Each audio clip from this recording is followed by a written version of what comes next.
사장님, 남는 국밥 한 그릇 좀 주실 수 있을까요? 새 아빠에게 전 재산 뺏긴 20대 어린 고아 소녀. 여러분들의 구독, 좋아요, 알림 설정은 사랑입니다. 제1화. 모든 걸 빼앗긴 밤. 새아빠라는 이름의 포식자. 저는 지금도 하루도 빠짐없이 어머니가 돌아가셨다는 전화를 받은 날을 떠올리곤 합니다. 그날의 느낌과 그날의 날씨, 그리고 그날 제 손에 쥐어져 있던 휴대전화의 차가운 감촉까지도요. 아르바이트를 마친 후 버스를 타고 집으로 돌아오던 평범한 오후였습니다. 창밖으로는 사람들이 웃으며 걸어가고 있었고, 저는 별다른 생각 없이 집에 가면 저녁으로 무엇을 먹을지 고민하고 있었습니다. 그때 요란하게 울린 전화 한 통이 제 인생을 완전히 다른 방향으로 밀어넣을 줄은 상상조차도 하지 못했습니다. 병원 전화번호가 화면에 뜨자 저는 이유 없이 가슴이 철렁 내려앉았습니다. 의외로 수화기 너머로 들려온 남자의 목소리는 지나치게 차분했습니다. 보호자 확인을 하고 몇 가지 설명을 늘어놓았지만 제 귀에는 거의 들어오지 않았습니다. 기억나는 게 있다면 단 하나. 엄마가 위독하다는 소리 많이 머릿속에서 맴돌았습니다. 병원에 도착했을 때 이미 엄마는 말이 없었습니다. 산소 호흡기 소리만이 복도에 울렸고, 저는 침대 옆에서 엄마 손을 붙잡은 채 걱정 어린 얼굴로 아무 말도 하지 못했습니다. 엄마가 마지막 숨을 거두는 순간 저는 소리내어 울지도 못했습니다. 그저 멍하니 서 있었고 의사 선생님이 고개를 숙이는 모습을 바라보고만 있었습니다. 그때 누군가 제 어깨를 잡았습니다. 뒤를 돌아보니 엄마와 함께 살던 남자. 제가 새아빠라고 불러야 했던 바로 그 사람이었습니다. 그 남자는 마치 오래전부터 준비된 사람처럼 침착했고 제게 물을 건네주며 말했습니다. 이제부터는 내가 네 곁에 있어 줄게. 그땐 그 말이 그렇게 든든하게 들릴 수가 없었습니다. 장례식장은 며칠 동안 제 기억 속에서 흐릿하게만 남아있습니다. 울음소리와 조문객들의 위로, 향 냄새가 뒤섞인 공간에서 저는 마치 인형처럼 앉아만 있었습니다. 그 와중에 그 남자는 끊임없이 움직였습니다. 조문객들을 챙기고 또 서류를 챙기고 어딘가로 통화를 하고 사람들과 이야기를 나누며 자연스럽게 제 보호자 역할을 했습니다. 사람들은 그 남자를 믿었고 저 역시도 믿었습니다. 이제 막 고아가 된 20살 여자아이에게 그 남자는 유일한 어른이었으니까요. 장례가 끝나갈 무렵 그 남자는 제 앞에 서류를 내밀었습니다. 보험금과 합의금, 그리고 통장 위임장이라는 말들이 적혀 있었지만 저는 제대로 읽어보지도 못했습니다. 그 남자는 말했습니다. 지금은 네가 판단할 때가 아니다. 이건 어른이 처리해야 하는 거야. 저는 엄마 사진을 힐끗 바라본 뒤 그 남자가 시키는 대로 도장을 찍었습니다. 그 도장이 제 인생의 모든 것을 넘겨주는 행위라는 사실을 저는 그때 전혀 알지를 못했습니다. 그렇게 새아빠라는 이름의 포식자는 제 삶 깊숙이 들어와 버렸습니다. 24, 거리로 쫓겨나다.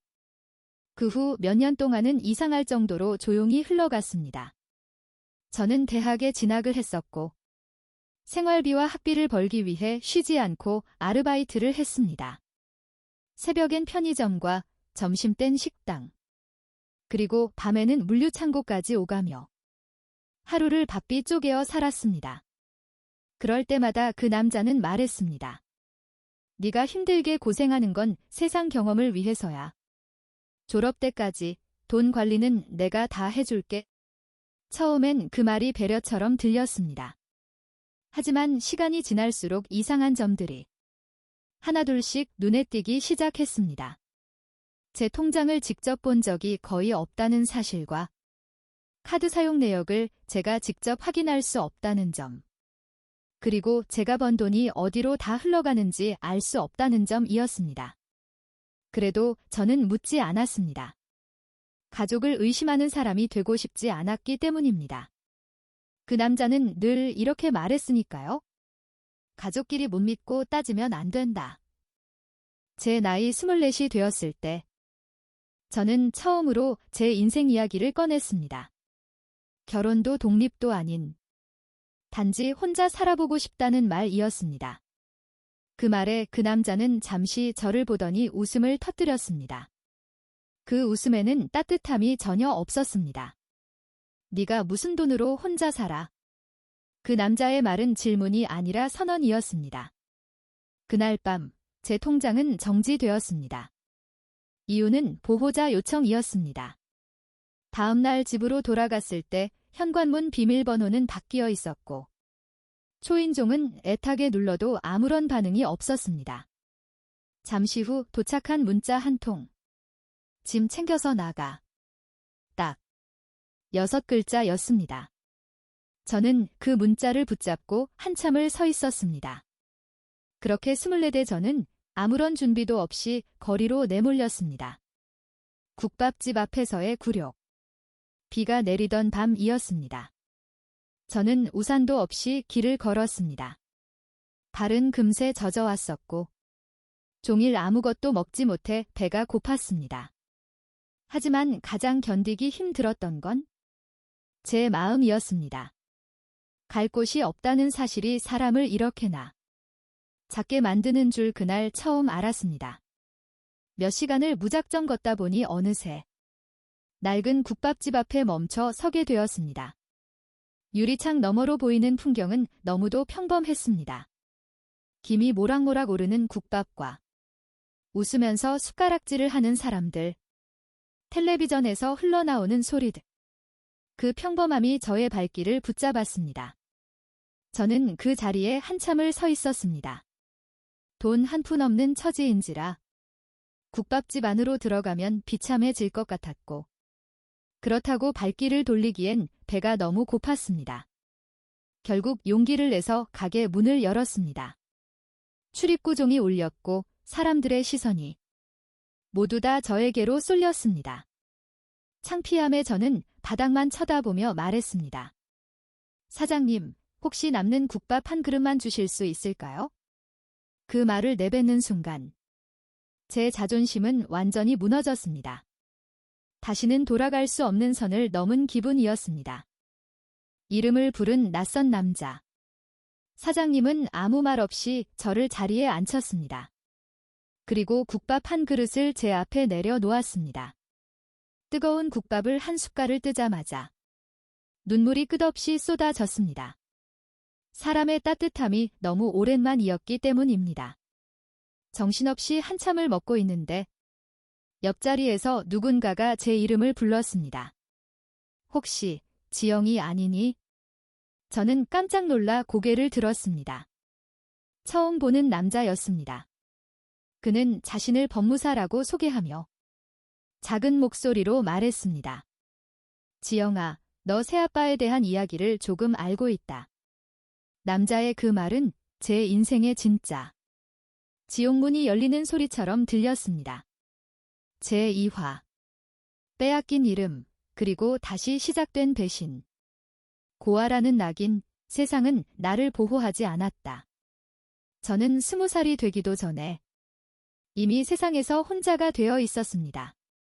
어머니는 제가 17이 되던 해 긴 투병 끝에 결국 돌아가셨고 그 장례식장에서 새아빠는 제 손을 꼭 잡고 말했습니다. 이제부터 내가 네 보호자다. 그 말이 그때는 그렇게 다정하게 들릴 수가 없었습니다. 세상에 유일하게 남은 제가 아는 사람이 새아빠였으니까요. 보호자라는 말은 적어도 제겐 지켜주는 사람이라는 의미로 들렸으니까요. 그 말이 통제하는 사람의 다른 이름이라는 건 상상조차 하지 못할 어린 나이였으니까요. 고아라는 단어는 참 이상합니다. 부모가 없다는 사실 하나만으로 그 사람의 모든 것을 설명해 버립니다. 주민센터나 학교, 혹은 취업 상담을 받으러 간 자리에서도 사람들은 제 이름보다 먼저 제 가족 관계를 확인했습니다. 그리고 늘 마지막엔 이런 말이 따라왔습니다. 아, 보호자가 없으시구나. 그 말 뒤에 이어지는 침묵은 늘 같았습니다. 더 이상 애에 갖출 필요가 없다는 안도의 침묵. 새아빠는 그런 분위기를 누구보다 잘 이용했습니다. 통장과 인감, 그리고 보험 서류들. 엄마가 남기신 것들은 하나같이 제 앞으로 되어 있었지만 실질적으로 전부 다 손에 쥐고 있는 건 새아빠였습니다. 네가 아직 어리니까 고아가 혼자 이런 거 관리하면 위험해. 그 남자는 늘 그렇게 말했었고 저는 반박할 마음이 없었습니다. 아니, 반박할 힘이 없었습니다. 그 남자는 동네 사람들 앞에서는 늘 좋은 사람이었습니다. 고아가 된 의붓딸을 거두어 키우는 착한 새아빠. 시장 통닭집 아주머니도 반찬가게 사장님도 늘 그 남자를 칭찬했습니다. 그 칭찬들이 쌓일수록 저는 점점 말할 수 없는 아이가 되어갔습니다. 아무도 믿어주지 않을 거라는 걸 이미 눈치로 알고 있었으니까요. 새아빠의 웃음 뒤에 숨은 서류 한 장. 결정적인 날은 제 생각보다 조용하게 다가왔습니다. 새아빠는 평소와 다름없이 웃는 얼굴로 제게 도장 하나를 찍어 달라고 했습니다. 보험금 정리하는 거야? 네 이름으로 되어 있으면 복잡하잖. 그 남자는 늘 서류를 그렇게 설명했습니다. 복잡하다. 귀찮다. 어른이 대리 처리해야 한다. 그 남자의 말과 실행들이 제 20살을 갉아먹고 있었습니다. 그날도 저는 별 생각 없이 도장을 찍었습니다. 그런데 며칠 뒤 우연히 등기 우편 한 통을 받았습니다. 제 앞으로 온 편지였는데 봉투에 적힌 내용이 이상했습니다. 재산 이전 완료 통지서. 순간 손이 부르르 떨렸습니다. 머릿속에서 무언가 툭 하고 끊어지는 소리가 났습니다. 확인해보니 엄마 명의로 남아있던 마지막 재산과 작은 전셋집 보증금과 엄마의 보험금 전액이 이미 새아빠 앞으로 넘어가 있었습니다. 서류에는 제 서명이 분명히 있었지만 저는 그런 내용이라는 걸 전혀 알지 못했습니다. 제가 바로 항의하자 그 남자는 오히려 화를 냈습니다. 네가 직접 도장 찍었잖아. 어린 고아년 주제에 뭘 그렇게 욕심을 부리냐? 그 남자의 말이 칼처럼 꽂혀왔습니다. 어린 고아는 욕심을 부리면 안 되는 존재라고. 책에 나와 있는 듯이 그 남자는 당당했습니다. 그날 밤 언쟁 이후 그 남자는 저를 집에서 쫓아냈습니다. 이제 너도 성인인데 혼자서 살아야지. 그 남자의 말 한마디로 저는 하루아침에 길 위에 서게 되었습니다. 국밥집 사장의 침묵, 그리고 이상한 질문. 그렇게 떠돌다 들어간 곳이 바로 그 국밥집이었습니다. 정확히 말하면 들어갔다기보다는 문 앞에서 한참을 서성이다가 배고픔을 모시겨 겨우 문을 열었습니다. 저기 사장님, 혹시 남는 국밥 한 그릇만. 그 말이 그렇게 부끄러울 줄 몰랐습니다. 제 인생에서 가장 작은 목소리였습니다. 사장님은 아무 말도 하지 않고 저를 바라봤습니다. 동정도 연민도 아닌 눈빛. 마치 저를 오래전부터 알고 있었다는 듯한 시선이었습니다. 사장님은 말없이 국밥 한 그릇을 내주셨습니다. 뜨거운 김이 올라오는 그릇을 보는 순간 눈물이 왈칵 쏟아졌습니다. 참아보려고 애를 써도 흐르는 눈물은 멈추질 않았습니다. 한참을 먹고 있는데 계산대 옆에서 자신을 법무사라고 했던 그가 조용히 물었습니다. 지영아, 혹시 아버지는 안 계시나? 그의 질문에 저는 숟가락을 떨어뜨렸습니다. 왜 하필 아버지였을까요? 저는 고개를 숙인 채 대답했습니다. 그런 거 없어요. 그러자 그는 더 묻지 않았습니다. 대신 국밥집 사장님이 이런 말을 했습니다. 세상엔 서류보다 중요한 게 있다. 그의 말이 계속 귓가에 남았습니다. 국밥을 다 먹고 나올 때까지 그는 더 이상 아무것도 묻지 않았지만 오히려 그 침묵이 위로처럼 느껴졌습니다. 처음으로 누군가가 제 사정을 캐묻지 않고도 옆에 있어 준 것 같은 느낌이었습니다. 도망칠 수 없는 진실의 문 앞에서. 하지만 평온은 오래 가지 않았습니다. 며칠 뒤 새아빠에게서 전화가 왔습니다. 너 지금 어디냐? 그 남자의 목소리는 여전히 부드러웠지만 그 안에는 분명한 위협이 담겨 있었습니다. 그 남자는 제가 국밥집 근처에 있다는 걸 알고 있는 듯 했습니다. 그 순간 국밥집 사장님의 말이 떠올랐습니다. 서류보다 중요한 것. 저는 도망칠지 맞설지를 선택해야만 했습니다. 그리고 그 선택의 문 앞에 서 있었습니다. 선택의 문을 열면 더 큰 진실이 기다리고 있을 거라는 걸 알면서도요. 그날 밤 저는 또 다시 국밥집 앞에 섰습니다. 간판 불은 꺼져 있었지만 안쪽에서 희미한 불빛이 새어나오고 있었습니다. 문을 두드리려는 순간 뒤에서 익숙한 발자국 소리가 들렸습니다. 새아빠였습니다. 그는 제가 처음 보는 서류를 들고 서 있었습니다. 그 서류의 제목을 보는 순간 저는 알았습니다. 이건 끝이 아니라 시작이라는 것을요. 제 이름이 다시 한 번 더. 제 의도와는 상관없이 누군가의 손에서 거래되고 있다는 사실을 말입니다. 제3화. 서류에 찍힌 이름, 피로 쓴 진실. 그 종이 한 장이 내 인생을 증명하고 있었다. 새아빠가 들고 있던 서류는 얇았습니다.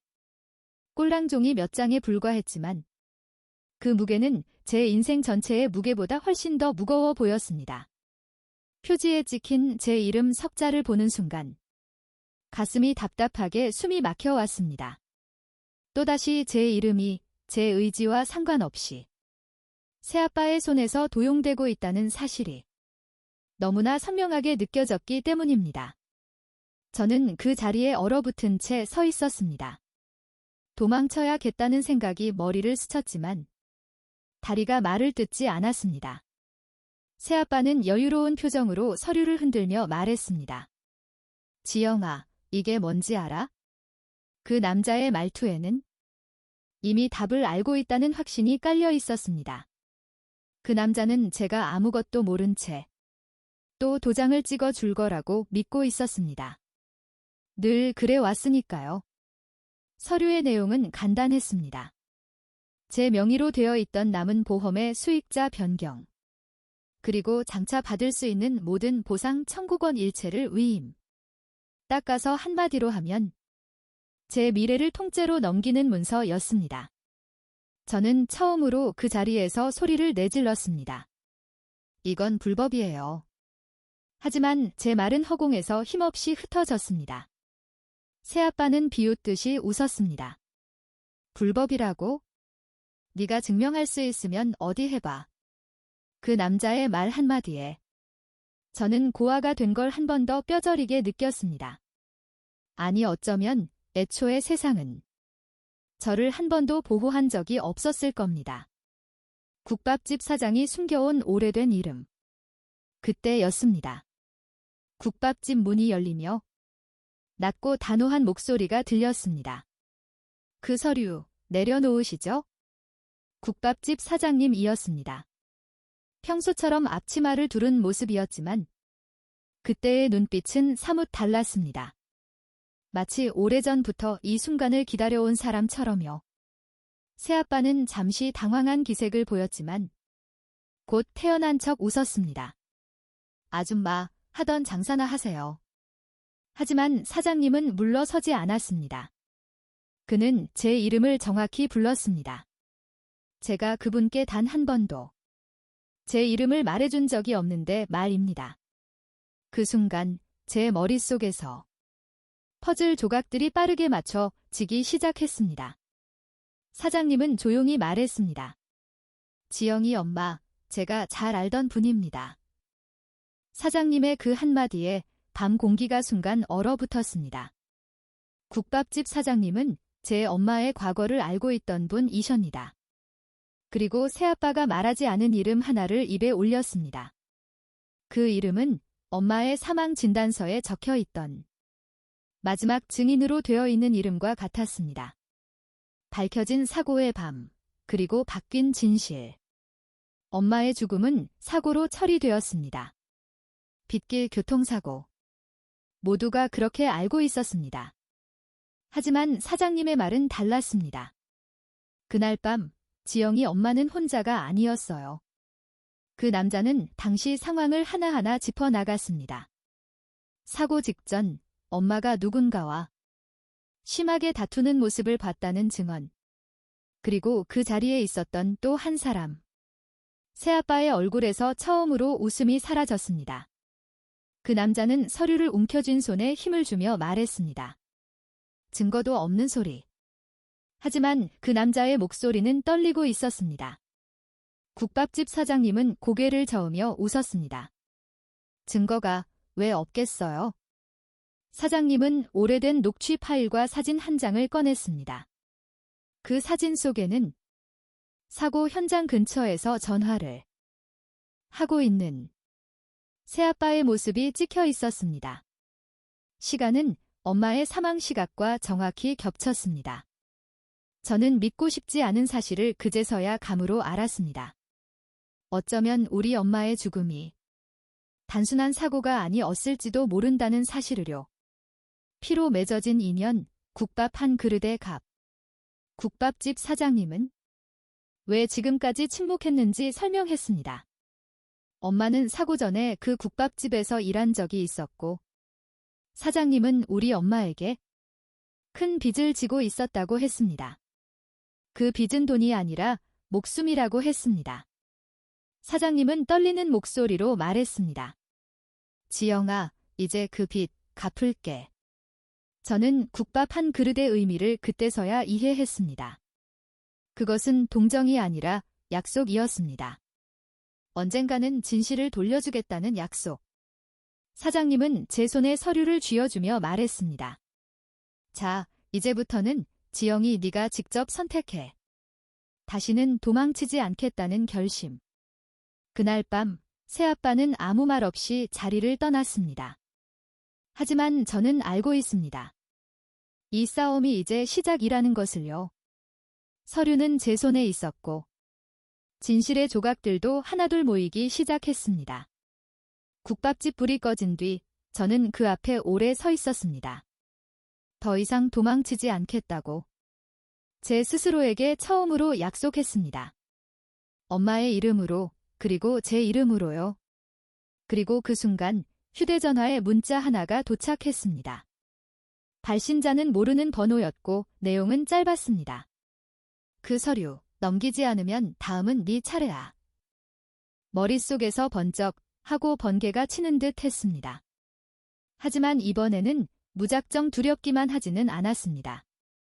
저는 이미 알고 있었습니다.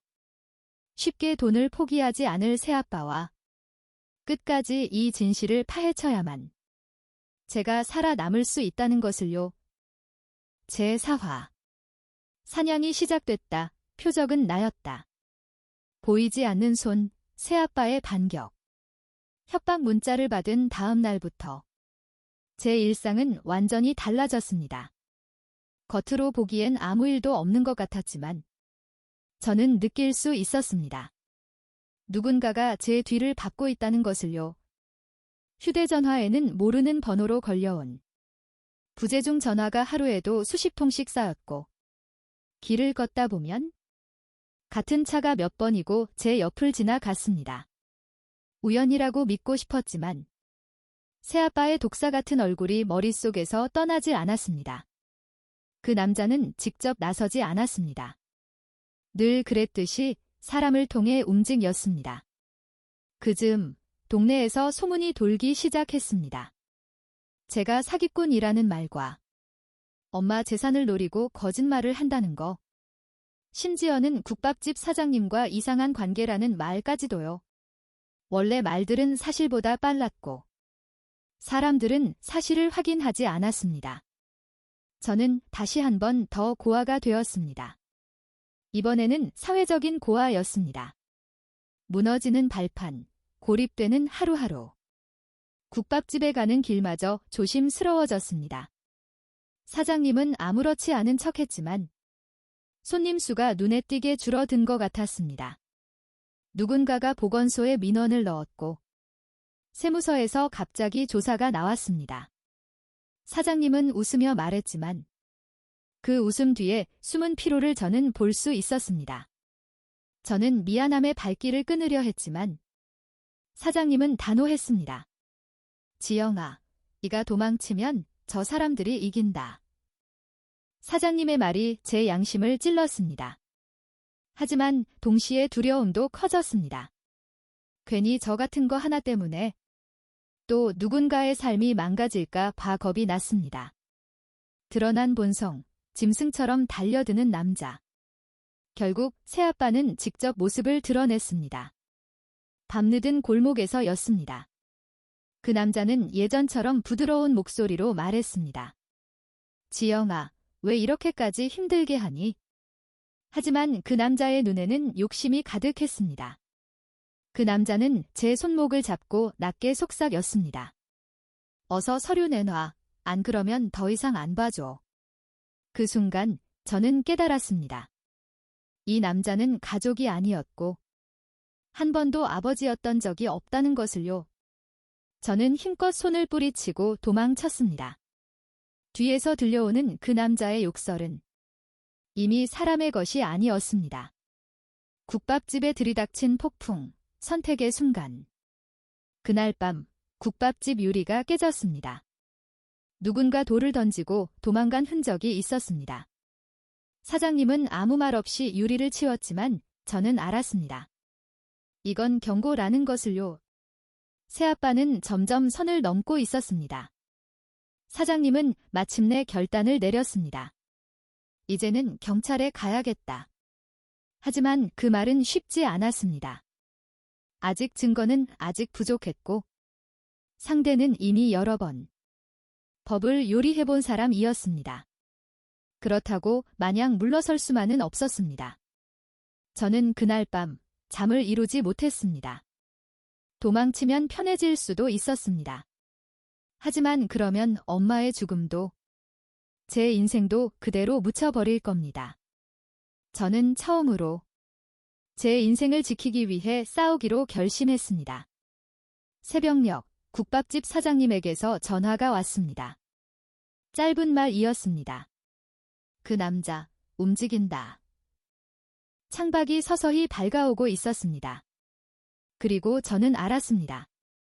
이제 이 싸움은 되돌릴 수 없는 곳까지 왔다는 것을요. 제5화. 보호자는 사라졌고 나는 완전히 혼자가 되었다. 경찰서에서 걸려온 전화. 가장 나쁜 예감. 그날 아침은 이상하리만큼 고요했습니다. 새벽에 받았던 국밥집 사장님의 전화 이후로 저는 한숨도 자지 못한 채 창가에 앉아 날이 밝는 걸 지켜보고 있었습니다. 휴대전화는 손에서 놓이지 않았고 진동이 울릴 때마다 제 심장도 같이 반응했습니다. 그리고 결국 그 전화가 왔습니다. 발신 번호는 경찰서였습니다. 국밥집 사장님과 관련해서 확인할 게 있습니다. 그 한 문장이 제 온몸에 힘을 풀리게 만들었습니다. 머릿속에서는 온갖 장면이 스쳐갔습니다. 유리가 깨지던 밤, 사장님의 굳은 표정. 그 남자, 움직인다던 마지막 전화. 모든 게 하나의 선으로 이어지는 느낌이었습니다. 경찰서에 도착했을 때 사장님은 보이지 않았습니다. 대신 형사는 조심스럽게 말했습니다. 폭행 사건과 참고인 조사. 그리고 가게 주변에서 발견된 낯선 지문. 저는 그제서야 눈치로 짐작했습니다. 새아빠는 한 번도 저만 노린 게 아니었다는 것을요. 그 남자는 제 주변을 하나씩 그렇게 무너뜨리고 있었던 거였습니다. 병실 앞복도, 아무도 책임지지 않는 자리. 사장님은 병원에 계셨습니다. 응급실 특유의 냄새를 맡으며 저는 응급실 하얀 커튼 앞에 서 있었습니다. 직접 본 건 아니었지만 누군가가 사장님을 밀쳤고 머리를 세게 부딪혔다는 말만으로도 충분했습니다. 다행히 생명에는 지장이 없다고 했지만 의사는 안타까운 표정으로 말을 아꼈습니다. 당분간 장사는 어려울 겁니다. 의사의 말은 곧 국밥집이 문을 닫게 생겼다는 뜻이었습니다. 사장님은 눈을 뜬 채로 천장을 보고 있었고 저는 아무 말도 할 수가 없었습니다. 제 인생에 유일하게 남아있던 보호자가 이렇게 병실에 누워있는 모습을 보니 피가 거꾸로 치솟는 느낌이었습니다. 사장님은 힘겹게 제 손을 잡고 말했습니다. 지영아, 절대로 겁먹지 마. 하지만 사장님의 그 말은 저를 안심시키기보다는 지금부터 전쟁이라는 의미로 더 무겁게 눌렀습니다.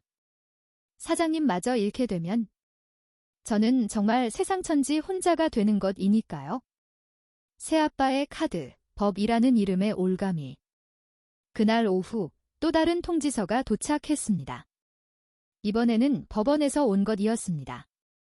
새아빠가 저를 상대로 소송을 걸었습니다. 내용은 안 봐도 뻔했습니다. 허위사실 유포와 명예훼손, 그리고 재산 반환 청구. 그 남자는 언제나처럼 법의 틀 안에서 저를 조여왔습니다. 서류를 읽을수록 손이 부덜부덜 떨렸습니다. 저에게는 변호사를 선임할 돈도, 조언을 구할 가족도 없었습니다. 천의 고아라는 사실이 다시 한번 더 제 발목을 잡았습니다. 그 남자는 제가 무너질 때까지 기다리고 있었습니다. 아니, 이미 무너졌다고 생각하고 있을지도 모릅니다. 닫힌 국밥집, 그리고 남겨진 한 봉투. 병원에서 돌아오는 길. 저는 국밥집 앞에 섰습니다. 가게 불은 꺼져 있었고 출입문에는 dim시 휴업이라는 종이가 붙어 있었습니다. 그 글자를 바라보는 순간 눈물이 났습니다. 국밥 한 그릇으로 이어진 인연이 이렇게 끝나는 버리는 건 아닐까 하는 두려움이 크게 밀려왔기 때문이었습니다. 출입문 틈 사이로 누군가 일부러 남겨둔 듯한 봉투 하나가 보였습니다. 봉투 안에는 오래된 사진 몇 장과 녹취 파일이 담긴 USB가 들어 있었습니다. 그리고 짧은 메모 한 줄. 지영아, 이건 네가 챙겨야 한다. 사장님의 글씨체였습니다. 사진 속에는 엄마와 사장님이 함께 웃고 있는 모습이 있었습니다. 그리고 그 뒤편 멀찍이서 저를 지켜보는 한 남자의 그림자가 있었습니다. 새아빠였습니다. 무너진 자리에서 피어나는 결심. 그날 밤 저는 그 봉투를 끌어안고 앉아 있었습니다. 유일하게 남아있던 보호자는 쓰러졌고 새아빠는 법과 폭력을 동시에 들이밀고 있었습니다. 하지만 이상하게도 저는 예전처럼 완전히 무너지지는 않았습니다. 오히려 마음 한구석이 단단해지는 느낌을 받았습니다. 국밥집 사장님이 지켜온 침묵, 엄마가 남긴 흔적, 그리고 제 손에 들어온 증거들. 이것들은 이제 제 몫이었습니다. 더 이상 누군가의 보호를 기다리지 않겠다고 저는 스스로에게 다짐하며 결심했습니다. 그리고 바로 그 순간 휴대전화에 또 하나의 문자가 도착했습니다. 이번엔 사진 한 장이 첨부돼 있었습니다. 병실 복도에서 사장님을 지켜보고 있는 제 눈에 아주 익숙한 뒷모습, 새아빠였습니다. 그는 분명히 말하고 있었습니다. 이 싸움은 아직 끝나지 않았다고요. 제6화. 그 국밥집에는 어머니의 시간이 남아 있었다. 봉투 속 USB, 침묵이 깨지는 소리. 국밥집에서 가져온 봉투는 생각보다 무거웠습니다. 안에 든 건 사진 몇 장과 USB 하나뿐이었는데 손에 쥐고 있는 동안 자꾸만 팔이 아래로 끌려 내려가는 느낌이 들었습니다. 마치 그 안에 담긴 시간이, 진실이, 고통이 제 몸을 통과해 바닥으로 쏟아지려는 것처럼요. 노트북을 켜고 USB를 꽂는 데까지의 시간이 한참이나 걸렸습니다. 너무 두려웠습니다. 이걸 보는 순간 다시는 예전으로 돌아갈 수 없을 것 같았으니까요. 하지만 제겐 이미 돌아갈 곳도 없었습니다. 노트북 화면에 파일 목록이 떴고 그중 가장 오래된 날짜의 녹취 파일을 눌렀습니다. 처음에는 바람 소리만 들렸습니다. 그리고 이내 익숙한 여성의 숨소리가 섞여 나왔습니다.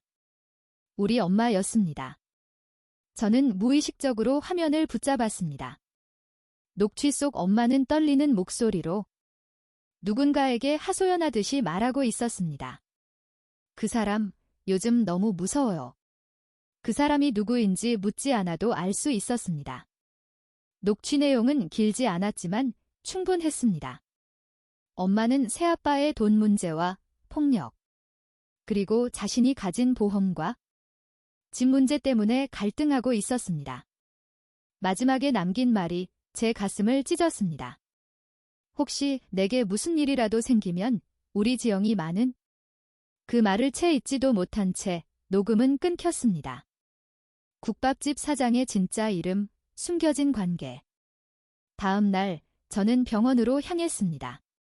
사장님은 아직 중환자실을 벗어나지 못한 상태였지만 다행히 의식은 또렷했습니다. 저는 사장님에게 USB 이야기를 꺼냈고 사장님은 한참 동안 아무 말도 하지 않았습니다. 그러다 조용히 처음 듣는 이름 하나를 말했습니다. 그것이 사장님의 본명이었습니다. 사장님은 우리 엄마와 단순한 사장과 직원 관계가 아니었습니다. 젊은 시절부터 두 사람은 같은 공장에서 일했고 서로의 가장 힘든 시간을 지켜본 사이였습니다. 사장님은 엄마가 새아빠를 만난 뒤부터 달라졌다고 했습니다. 웃음기가 사라지고 늘 주변을 살피며 눈치 보듯 살았다고 했습니다. 사장님은 엄마가 사고 나기 전날 밤 국밥집으로 찾아왔다는 사실을 털어놓았습니다. 그날 엄마는 울면서 말했다고 했습니다. 이 사람, 나를 놓아주지 않을 것 같아.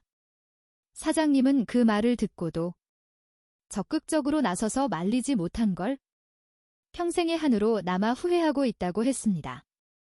사고가 아니라 선택이었던 밤. 사장님이 기억해낸 그 밤의 이야기는 제가 알고 있던 사고와는 전혀 달랐습니다. 엄마는 새아빠와 크게 다투고 집을 나섰으며 국밥집으로 오던 길에 다시 그 남자와 마주쳤습니다. 비가 오던 그 밤에 목소리가 커졌고 주변에 있던 몇몇 사람들은 그 장면을 봤습니다.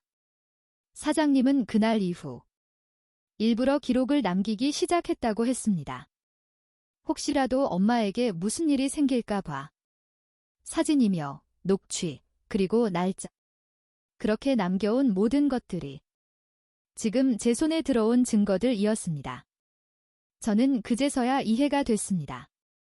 우리 엄마는 단순히 피해자가 아니었습니다. 끝까지 저를 지키려고 기록을 남기고 사람들에게 흔적을 남기고 선택을 했던 사람이었습니다. 그 선택의 결과가 이렇게 아프게 남았을 뿐이었습니다. 처음으로 찾아간 곳, 법의 문턱.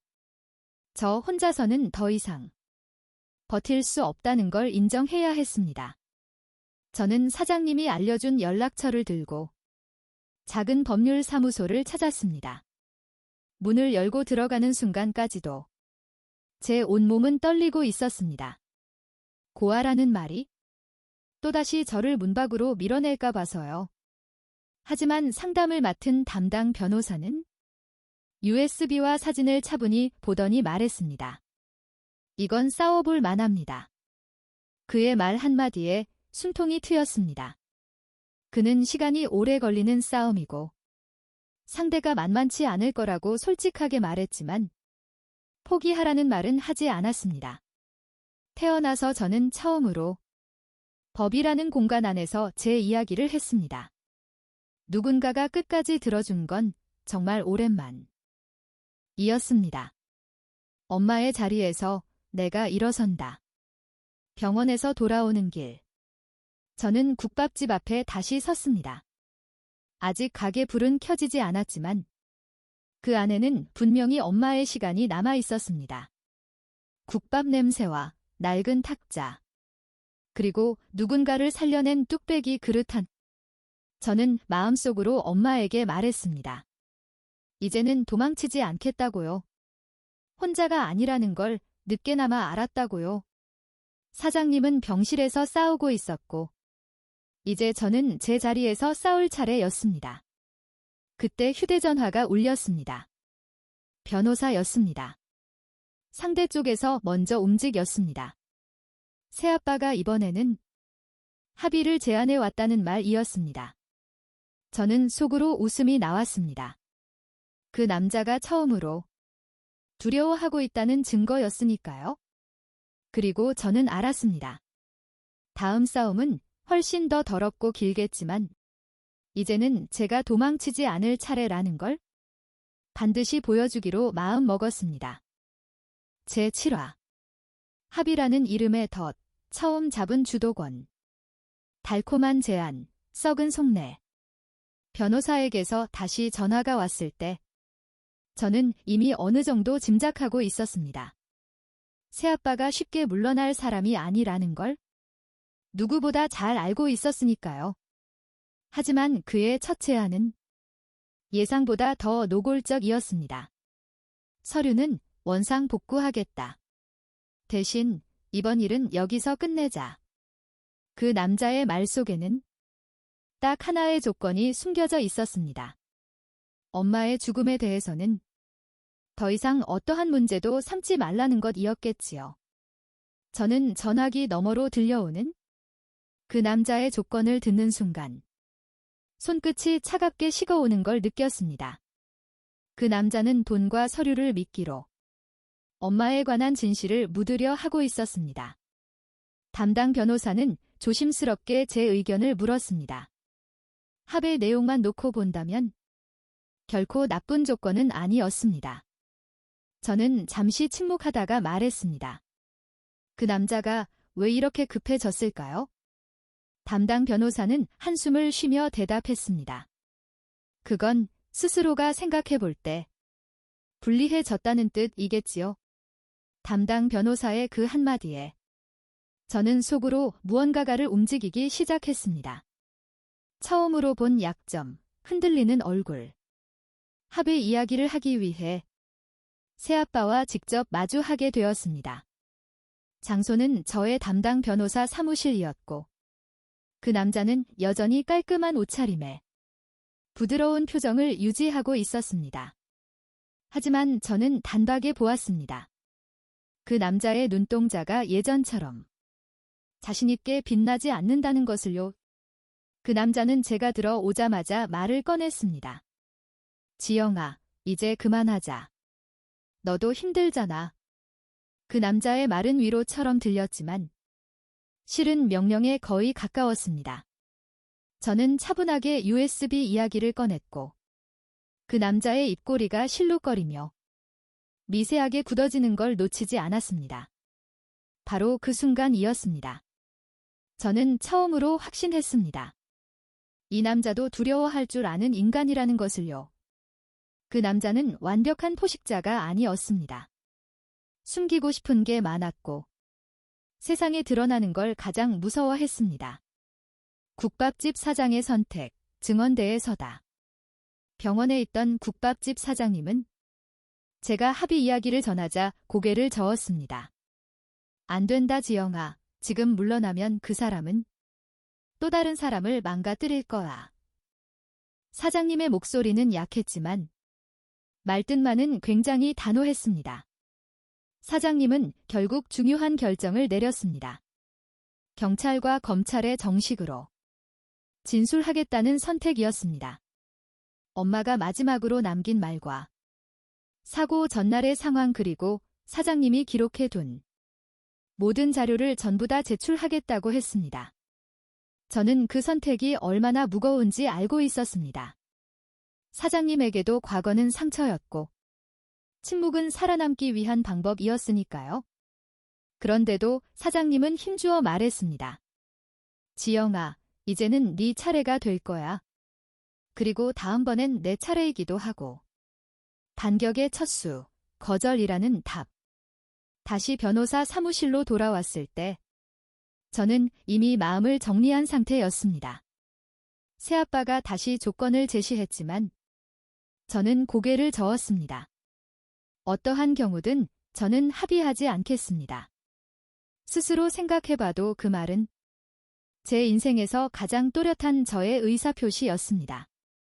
그 남자의 얼굴이 처음으로 난처하게 굳어졌습니다. 그 남자는 잠시 말을 잃더니 낮은 목소리로 협박했습니다. 지영이 너 곧 후회하게 될 거다. 저는 그 남자의 말을 들으며 오히려 마음이 한결 차분해졌습니다. 예전 같았으면 무너졌을 말이었지만 이제는 아니었습니다. 그날은 제가 처음으로 주도권을 잡은 날이었습니다. 미미하게 작았지만 분명한 반격이었습니다. 끝나지 않은 싸움, 더 깊어지는 수렁. 변호사 사무실을 나서며 저는 오랜만에 하늘을 올려다봤습니다. 싸움은 이제 막 시작된 상태였고 앞으로 지금보다 더 험악하고 더러운 일들이 기다리고 있을 겁니다. 하지만 예전과 다른 점이 하나 있었습니다. 저는 더 이상 혼자가 아니었습니다. 그날 밤 변호사에게서 문자가 왔습니다. 국밥집 사장님의 진술이 공식 접수되었고 전면적인 수사가 확대될 가능성이 크다는 내용이었습니다. 동시에 새아빠 쪽에서도 움직임이 포착되고 있다는 말도 조심스레 덧붙여졌습니다. 저는 가만히 숨을 고르며 생각해 봤습니다. 이제 그 남자는 더 이상 합의라는 가면을 쓰지는 못할 겁니다. 다음에는 진짜 얼굴로 덤벼들겠죠? 그리고 저도 나름 준비를 하고 있었습니다.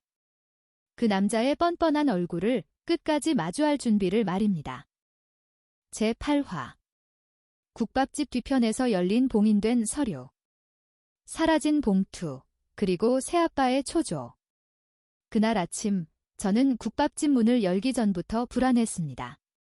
어젯밤 사장님이 제게 건네주었던 그 누런 봉투 때문이었습니다.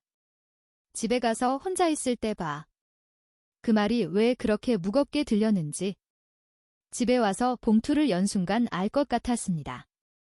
봉투는 제 가방 안쪽에 넣고 지퍼를 2번이나 잠궜습니다. 그런데도 제 마음은 가방을 내려놓는 순간부터 심장이 불안하게 뛰었습니다. 마치 누군가가 숨겨둔 봉투의 내용을 알고 있는 것처럼요. 정오쯤 지나서 국밥집 문이 열리며 익숙한 그림자가 들어왔습니다. 새아빠였습니다. 그 남자는 평소 때처럼 술 냄새를 풍기지는 않았습니다.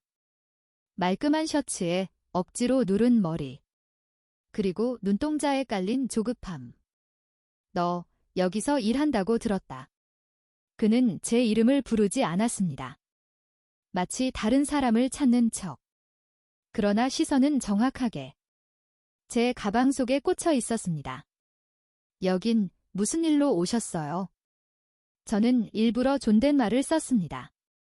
피해자처럼 보이지 않기 위해서였습니다.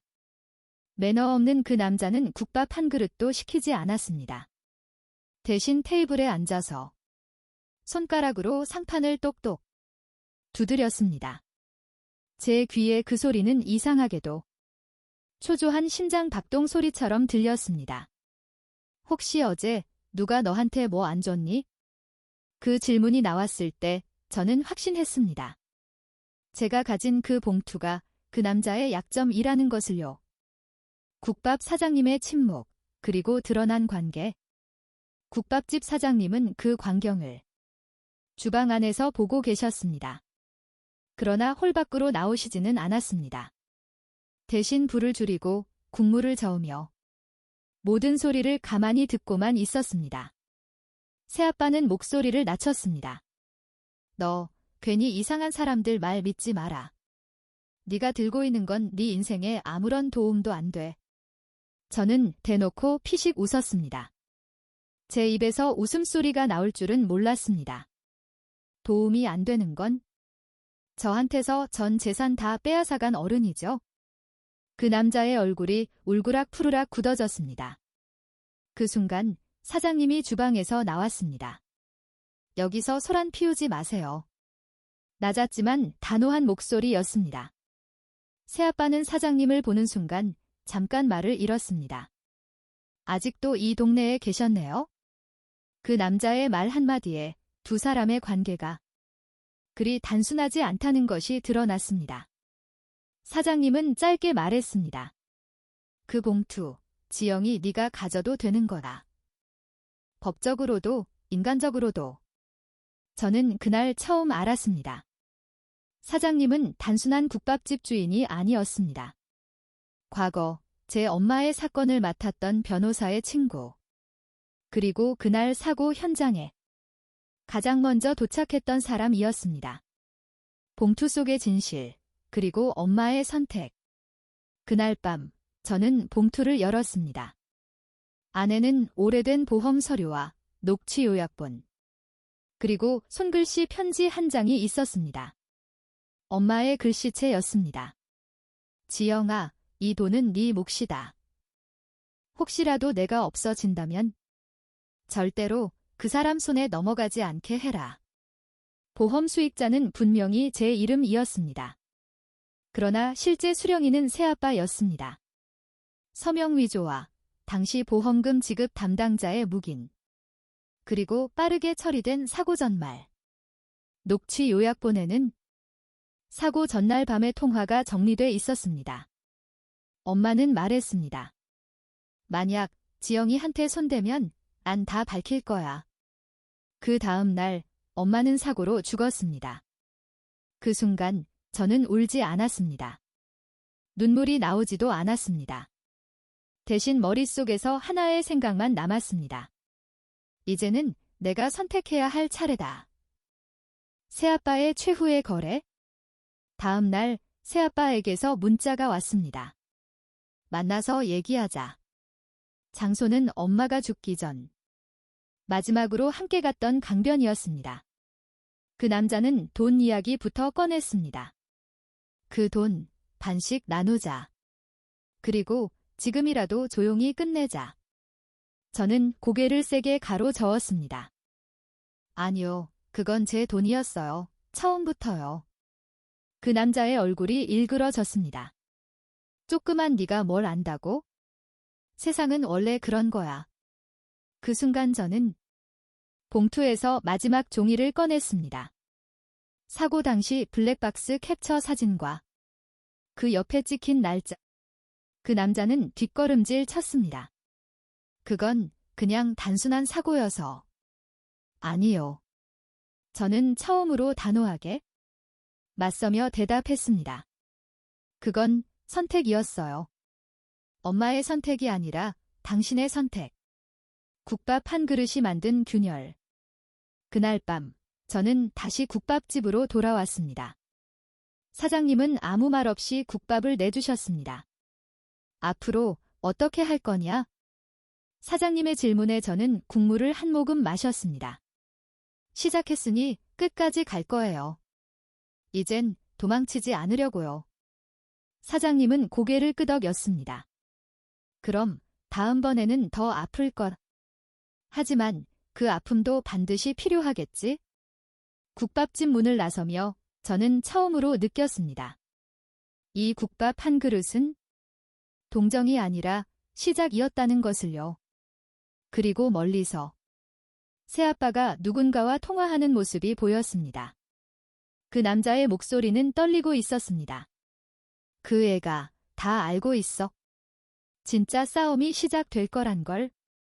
그 순간 저는 직감으로 알았습니다. 제9화. 가해자가 먼저 울기 시작했다. 고소장이 먼저 날아왔다. 그날 아침 제 이름으로 등기 한 통이 도착했습니다. 봉투를 보는 순간 손이 먼저 부르르 떨렸습니다. 좋은 소식일 리 없다는 걸 감으로 이미 눈치채고 있었으니까요. 봉투 안에는 고소장 사본이 들어 있었습니다. 죄목은 믿기 힘들었습니다. 사기와 협박, 금품 갈취. 저는 한동안 종이를 들고 멍하니 서 있었습니다. 글자가 눈에 들어오지 않았습니다. 대신 머릿속에 떠오른 건 단 하나였습니다. 아, 저 인간이 먼저 칼을 뽑았구나. 고소인은 새아빠 엮고 내용은 이랬습니다. 피고소인 이지영은 고소인의 약점을 빌미로 금전을 요구하며 심각한 정신적 피해를 입혔습니다. 순간 헛웃음이 나왔습니다. 정말로 웃음소리가 났습니다. 국밥집 바닥에 주저앉아 넋을 놓고 혼자서 웃었습니다. 내 전 재산을 싹 다 빼앗아 놓고 이제 와서 저를 피해자라니. 웃지 않고 100일 재간이 없었습니다. 국밥집 사장님이 깜짝 놀라서 뛰어나왔습니다. 지영아, 무슨 일이야? 대답 대신 저는 고소장을 내밀었습니다. 사장님은 잠깐 읽더니 조용히 접었습니다. 그리고는 이렇게 말했습니다. 지영아, 이제 진짜 전쟁이 시작됐다. 세상은 여전히 가해자 편이었다. 경찰서 조사실은 생각보다 차가웠습니다. 저는 플라스틱 의자에 앉아 두 손을 무릎 위에 올려두고 있었습니다. 마치 제가 죄인이라도 된 것처럼요. 수사관은 고개를 들지도 않은 채 물었습니다. 돈을 요구한 적 있습니까? 아니요, 없습니다. 저는 제 돈을 돌려달라고 한 적도 없습니다. 그럼 이 녹취는 뭐죠? 제 앞에 놓인 녹취 파일. 새아빠가 준비한 편집된 통화 녹음이었습니다. 제가 울먹이며 말했던 한 문장만 딱 잘라 넣어놨습니다. 그 돈은 제 거예요. 앞뒤 맥락 없이 그게 전부 다였습니다. 수사관은 중립적인 얼굴로 말했지만 그 눈빛은 말하고 있었습니다. 어린 여자와 돈 문제, 그리고 가족 간 분쟁, 이런 건 흔하고 흔하지 않은 눈빛이었습니다. 그 순간 저는 정말로 숨이 막혔습니다. 제가 아무리 진실을 말해도 이 방 안에서는 제가 무조건 의심받는 쪽이라는 걸 느꼈기 때문입니다. 새아빠의 눈물, 그리고 연기. 조사실 문이 열리고 새아빠가 들어왔습니다. 그는 완전히 다른 사람이었습니다. 수척한 얼굴과 떨리는 손, 그리고 붉게 충혈된 눈.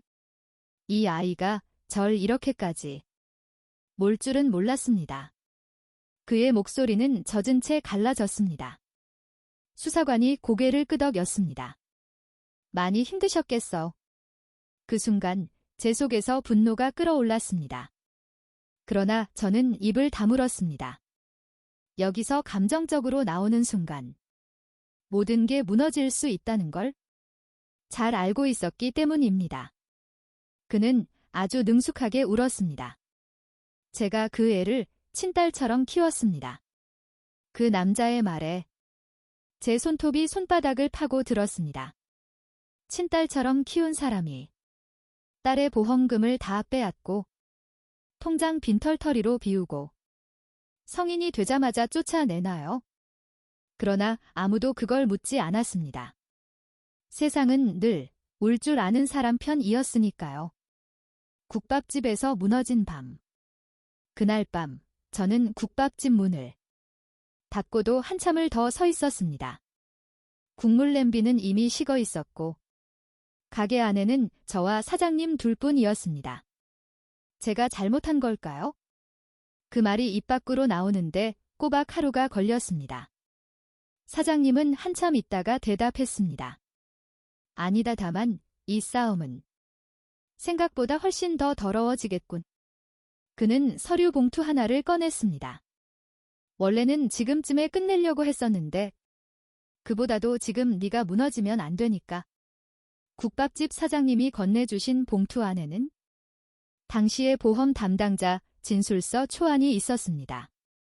그리고 새아빠가 술에 취해 했던 말의 녹취 요약본도 있었습니다. 어차피 지영이 걔는 몰라. 서류만 잘 처리하면 끝이야. 그 대화를 듣는 순간 저는 처음으로 어린아이처럼 숨도 못 쉬고 꺽꺽 소리를 내 울었습니다. 사장님은 아무 말도 하지 않았습니다. 그게 제일 큰 위로였습니다. 다시 국밥 한 그릇. 새벽 2시쯤. 사장님은 제 앞에 국밥을 내려놓았습니다. 먹어도 싸움은 배고픈 사람이 먼저 진다. 국물을 한 숟갈 떠먹는 순간 가슴속까지 따뜻해졌습니다. 처음 이 집에서 남는 국밥 한 그릇을 부탁하던 날이 떠올랐습니다. 그때의 저는 살아남는 것만이 목표였었는데 어쩌다 보니 지금의 저는 빼앗긴 걸 되찾는 사람이 되어 있었습니다. 그때 휴대폰이 울렸습니다. 모르는 번호였습니다. 조용히 그만 끝내자. 새아빠의 목소리였습니다.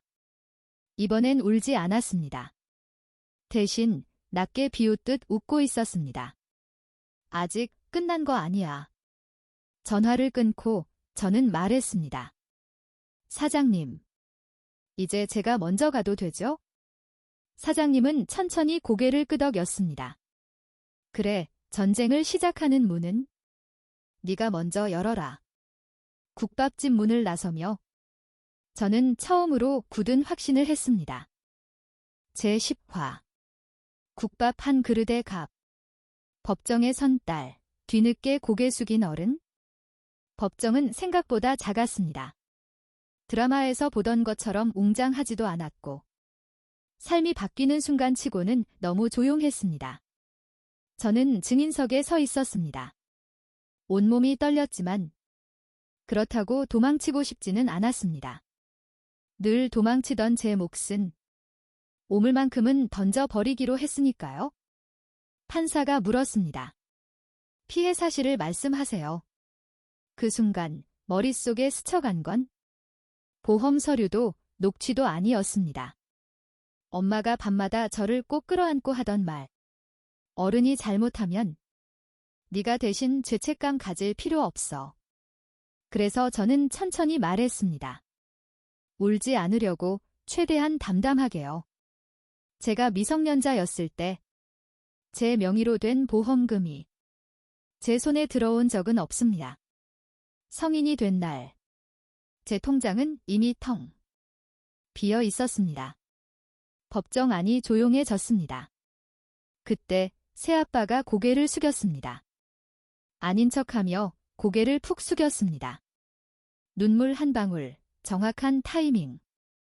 끝까지 연기였습니다. 하지만 이번엔 통하지 않았습니다.